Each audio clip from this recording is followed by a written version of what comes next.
ಮಿಂಚಿ ಬಿತ್ತಲು ಸಫಲವಾಗುವ ಸಭೆ. ಒಳ್ಳೇದಾಗಲೇ ಇದ್ರೆ ಇವರು ಇಷ್ಟೊತ್ತಿನ ಇಷ್ಟೊತ್ತನಕ ಒಳ್ಳೇದಾಗಿ ಇವರು ಒಳ್ಳೇದು ಮಾಡ್ತಾರೆ ಅಂತ ಕೂತಾರೆ. ನೀರು ಬರ್ತೀಯ ಅಂತ ಇವ್ರಿಗೆ ಗೊತ್ತುಂಟಾ?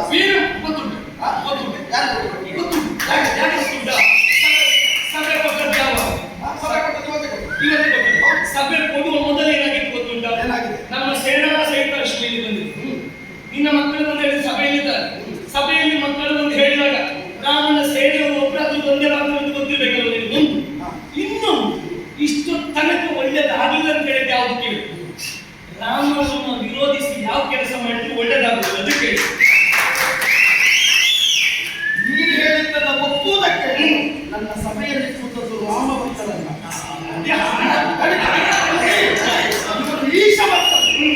ನನ್ನ ಈಶತ್ವವನ್ನು ಒಪ್ಪಿ ಕುಳಿತುಕೊಂಡವು. ಈಗ ಇನ್ನೇನಾದ್ರೂ ನೀನು ಮಾತಾಡಿದಾಗ ಅಪಸ್ವರ ಬರುವುದಿಲ್ಲ. ನೀನು ಒಂದು ಹಾಳು ಮಾಡಬೇಕು. ನೋಡು, ನಮಗೆ ಶಿವಸೇನೆಯ ಬಗ್ಗೆ ನಮಗೂ ರಾಮಸೇನೆ ಬಗ್ಗೆ ವಿರೋಧ ಇದೆ. ನನಗೂ ರಾಮಸೇನೆ ಬಗ್ಗೆ ವಿರೋಧ ಇದೆ. ಇಲ್ಲಿಯವರೆಗೂ ಇರಲಿಲ್ಲ. ನಾನು ವೀರಮಣಿ ಇದುವರೆಗೆ ಎಲ್ಲಿಯಾದ್ರು ರಾಮನನ್ನು ದೂಷಣೆ ಮಾಡಕ್ಕೆ ಕೇಳಿದ್ಯಾ? ರಾಮಸೇನೆಯನ್ನು ಹೊಡೆದಕ್ಕೆ ಕೇಳಿದ್ಯಾ? ರಾಮಸೇನೆಯವರಿಗೆ ಬೈದಕ್ಕೆ ಕೇಳಿದ್ಯಾ? ಎಲ್ಲಿಯಾದ್ರೂ ನಿಮಗೆ ಸುದ್ದಿ ಮುಟ್ಟಿದೆ ನಾವು ರಾಮನನ್ನು ವಿರೋಧಿಸಿದ್ದೇವೆ ಅಂತ? ಅದನ್ನು ಹೇಳಿಲ್ಲ. ಹಾಗಾದ್ರೆ ರಾಮನ ಅಶ್ವಬಂಧದ ವಿಷಯ ಬಂದಿದೆ, ಅಶ್ವ ಬಂದಿದೆ. ಹಾಗಂತ ಒಬ್ಬ ವ್ಯಕ್ತಿಯನ್ನ ನಾವು ಒಪ್ಪಿದ್ದೇವೆ ಅಂತ ಅಮರಾವತಿಯಲ್ಲಿ ರಾಮಸೇನೆಯವರಿಗೆ ಒಂದು ಪಂಚಾಂಗ ಸಿಗ್ತದೆ ಅಂತ ನಿಮ್ಗೆ ಯೋಗ ಪುಣ್ಯ ಆಗ್ಬೋದು. ಅದನ್ನು ಸರಿ ಯೋಚನೆ ಮಾಡಿ. ರಾಮಸೇನೆ ಮಾಡುವ ಯೋಗನೂ ಸಿಗುತ್ತಿಲ್ಲ, ಯೋಗಕ್ಕೆ ಬರುವುದಿಲ್ಲ. ತಾನಾಗಿ ರಾಮಸೇನೆ ನಿನ್ನ ನಾಡಿಗೆ ಪ್ರವೇಶ ಮಾಡಿದಂತಾದ್ರೆ ರಾಮನ ಪಾದವನ್ನು ನಿಲ್ಬಿಟ್ಟಿದೆ. ನಾವೀಗ ಮತ್ತೊಬ್ಬರನ್ನು ಒಪ್ಪಿಕೊಂಡಾಗ ಅವರ ದೈವತ್ವವನ್ನು ಆರೋಪಿಸಿದಾಗ ಮಾತ್ರ ಅವನನ್ನು ನಾವು ದೇವರು ಅಂತ ಒಪ್ಪಿದ್ದು. ಯಾರೋ ನಿನ್ನನ್ನು ಒಂದು ಹೇಳಿದ ಕಾಲಕ್ಕೆ ನಾವು ಒಪ್ಪುವುದಕ್ಕೆ ಸಾಧ್ಯ ಇಲ್ಲ. ಇಲ್ಲಿಗೆ ಬಂದು ನಿನಗೆ ಮಹಾರಾಜನನ್ನ ಕಾಣುವ ಅಗತ್ಯ ಮತ್ತು ಅನಿವಾರ್ಯತೆ ಉಂಟು ಅಂತಾದ್ರೆ ನಿನ್ನ ಅಹವಾಲನ್ನು ಕೇಳುವುದಕ್ಕೆ ಒಬ್ಬ ಇದ್ದಾನೆ. ಅವನತ್ರ ಹೋಗಿ ನೀನು ಹೇಳಬೇಕು, ನನಗೆ ಮಹಾರಾಜನಲ್ಲಿ ಮಾತಾಡೋದಕ್ಕೆ ಕೊಟ್ಟು ಅವ ಒಂದು ವಿಷಯವನ್ನು ನಮ್ಮಲ್ಲಿ ಮುಂದಿಸಿದ ಕಾಲಕ್ಕೆ ಸರಿಯಾದ ಸಂದರ್ಭಕ್ಕೆ ನಿಮಗೆ ಮಾತಾಡುವುದಕ್ಕೆ ಅವಕಾಶ ಮಾಡಿಕೊಡ್ತೇನೆ. ಮತ್ತೊಮ್ಮೆ ಹೀಗಿರ್ತದೆ ತುರ್ತು ಪರಿಸ್ಥಿತಿ, ಮುಟ್ಟಿಸಲೇಬೇಕಾದ ಅನಿವಾರ್ಯತೆ. ಮನೆಗೆ ಬೆಂಕಿ ಬಿದ್ದಾಗ ಅರಸನನ್ನ ಕಾರಣಕ್ಕೆ ಉಳಿದವರ ಒಪ್ಪಿಗೆಯನ್ನು ಪಡೆಯಬಹುದು ಅಂತ ಆಗುದಿಲ್ಲ. ಅಲ್ಲಿ ಅವರ ಆತ್ಮ ಹೊರಗಡೆ ಹಾಗೆ ಹೇಳಬೇಡ. ನೀನು ಎಲ್ಲೆಲ್ಲ ಹೋಗಿ ಬೆಂಕಿ ಕೊಟ್ಟು ಬಂದಿದ್ದೆ ಅಂತ ನಾವು ಬೆಂಕಿ ಕೊಟ್ಟಿದ್ದೇನೆ ಅಂತ ನೀವು ಹೋದಲ್ಲೆಲ್ಲ ಬೆಂಕಿ ಕೊಡ್ಲಿಕ್ಕೆ ಆಗ್ತದೆ ಅಂತ ನೀವು ಯೋಚನೆ ಮಾಡಿ. ನೀನು ಒಂದು ಯೋಚನೆ ಮಾಡು. ಎಲ್ಲೆಲ್ಲ ಬೆಂಕಿ ಕೊಟ್ಟಿದೆ ಅಂತ ಸುದ್ದಿ ನಿನಗೆ ಗೊತ್ತುಂಟು.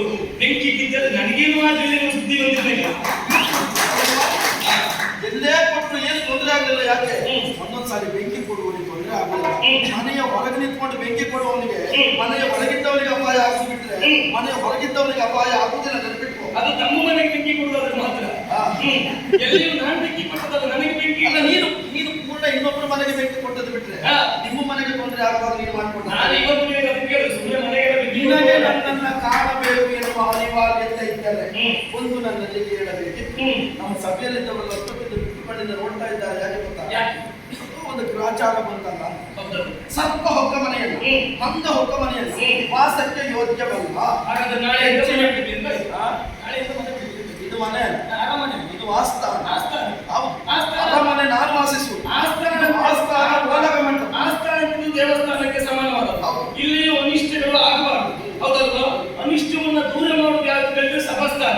ಈಗ ಮಂಗ ಹೋದದ್ದೇ ಅನಿಷ್ಟ ಅಂದ್ರೆ ನೀವು ಬಿಡಬೇಕು. ಪರಿಹಾರ ಆಗದೆ ಇದ್ದ ಪಾಪ ಯಾವುದು? ಪರಿಹಾರ ಆಗದೆ ಇದ್ದ ಶಾಪ ಯಾವುದು?